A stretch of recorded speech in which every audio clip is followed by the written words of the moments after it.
الرد علی الزنادقہ والجہمیہ، ایک انتہائی قیمتی کتاب عقیدہ کے موضوع پہ امام احمد بن حنبل رحمہ اللہ نے جہمیہ کے باطل شکوک و شبہات کے رد میں جیل میں بیٹھ کر یہ کتاب لکھی تھی۔ اس میں فرقہ جہمیہ نے جو مختلف عقیدے کے مسائل میں قرآنی آیات کی باطل تعویلیں کی تھیں، ان کا ایک ایک کر کے جواب دیا ہے۔ اللہ تعالیٰ امام احمد بن حنبل امام اہل سنہ والجماعہ سے راضی ہو جائے۔ جب ہمیں اس کتاب کا تعارف ہوا کہ یہ بڑی قیمتی کتاب ہے، ہم نے نیت کر لی کہ ہم نے اس کو شائع کرنا ہے۔ پھر اللہ رب العالمین کی توفیق سے مولانا فیض اللہ تورو صاحب حافظہ اللہ نے ہمیں اس کا ترجمہ کر کے دیا۔ اللہ تعالیٰ محترم کو جزائے خیر عطا فرمائے۔ اس کی مراجعت بندہ نچیز میں خود نے ابن بشیر الحسینوی میں نے اس کی مراجعت کی، کچھ تعلیقات لکھی، اور اصل کتاب سے تقابل کی اہم ذمہ داری یہ ہمارے محبوب دوست اور ہمارے ادارے کے ایک ریسرچر میری مراد فضیلت الشیخ ابو محمد محب الرحیم حافظہ اللہ، جو ان دونوں دنوں مدینہ یونیورسٹی میں زیر تعلیم ہیں، انہوں نے اس ترجمہ کا اصل کے ساتھ تقابل کیا۔ تو یہ ابھی کتاب 2-4 دن پہلے شائع ہوئی ہے، مارکیٹ میں دستیاب ہے، کتاب سرائے اور مکتبہ بیت السلام سے یہ کتاب مل سکتی ہے۔ اس کتاب کے محقق نے ایک مفصل مقدمہ تحریر کیا۔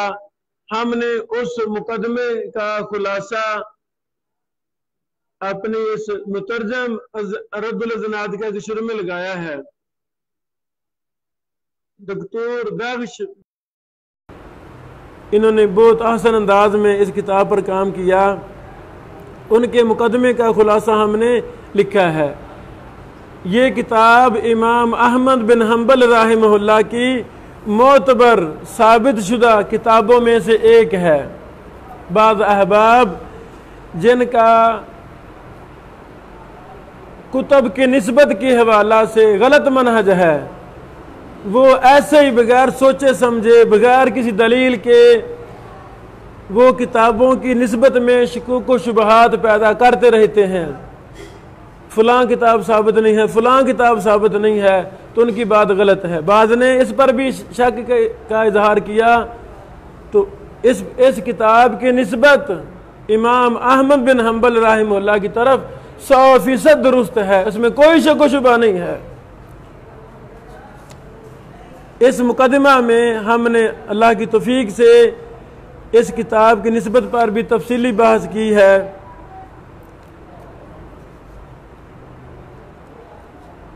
ثابت شدہ کتاب کو ایسے کہہ دینا یہ کتاب ثابت نہیں ہے، یہ بہت غلط بات ہوتی ہے، غلط رویہ ہوتا ہے۔ بہرحال اس کتاب میں مثال کے طور پر پہلا باب جو امام احمد بن حنبل نے قائم کیا، ان متشابہ قرآنی آیات کا بیان جن میں جہمیہ گمراہ ہوئے ہے، سمجھ مثلا وَنَحْشُرُهُمْ يَوْمَ الْقِيَامَةِ عَلَى وُجُوهِهِمْ میں تشکیک صفحہ 42 پر اس پر بات کی ہے۔ فَلَا أَنْصَابَ بَيْنَهُمْ يَوْمَئِذٍ وَلَا يَتَسَاءَلُونَ میں تشکیک صفحہ 43 پر بحث۔ مَا سَلَكَكُمْ فِي سَقَرَ میں تشکیک وہ آیات جن کی وجہ سے جہمیہ گمراہ ہوئے، باطل تعویلیں کر کے غلط معنی مراد لے کر گمراہ ہوئے، امام احمد بن حنبل رحمہ اللہ نے ان تمام آیات میں ان کی تشکیک ذکر کر کے پھر اس کا رد کیا ہے اور صحیح معنی واضح کیا ہے۔ اسی طرح صفحہ نمبر 65 پر سمنیہ اور جہم کے درمیان ایک زبردست مناظرہ ہوا تھا، اس کو ذکر کیا ہے۔ جہمیہ کے 3 دلائل کا ذکر کیا، پھر ان کا رد نقل کیا۔ پھر اللہ رب العالمین کلام کرتے ہیں، اس پر جہمیہ نے جو قرآنی آیات کے باطل معنی مراد لیے ان کا رد کیا۔ اسی طرح جہمیہ کا اللہ تعالیٰ کے عرش پر ہونے سے انکار کا بیان، اس کا رد کیا۔ جہمیہ کے باطل مذمومہ قرآنی آیات کی تحریفات کا رد کیا۔ اسی طرح کئی ایک اور مسائل میں امام احمد بن حنبل رحمہ اللہ نے اپنی اس مبارک کتاب، ثابت شدہ کتاب رد الزنادقہ والجہمیہ میں ان کا خوب علمی انداز میں ان کی باطل شکوک و شبہات کا رد کیا۔ اور یہ کتاب امام احمد بن حنبل رحمہ اللہ نے جیل میں بیٹھ کر لکھی۔ یہ کتاب اہل علم کو ضرور پڑھنی چاہیے کہ فرقہ جہمیہ نے قرآنی آیات کے معنی میں کس طرح تحریف کی ہے، اور اس پر آگے بھی بہت زیادہ کام کی ضرورت ہے۔ آج بھی ہمارے اس معاشرے میں بھی کئی غلط قسم کے لوگ وہ قرآنی آیات کا معنی مفہوم غلط مراد لے رہے ہیں، غلط بیان کر رہے ہیں۔ تو اللہ تعالیٰ اس عظیم انسان امام احمد بن حنبل سے راضی ہو جائے۔ اس کتاب کے جو ہم نے اردو میں اس کو ترجمہ کر کے تعلیق اور تحقیق کر کے شائع کیا ہے، اس کے 127 صفحات ہیں۔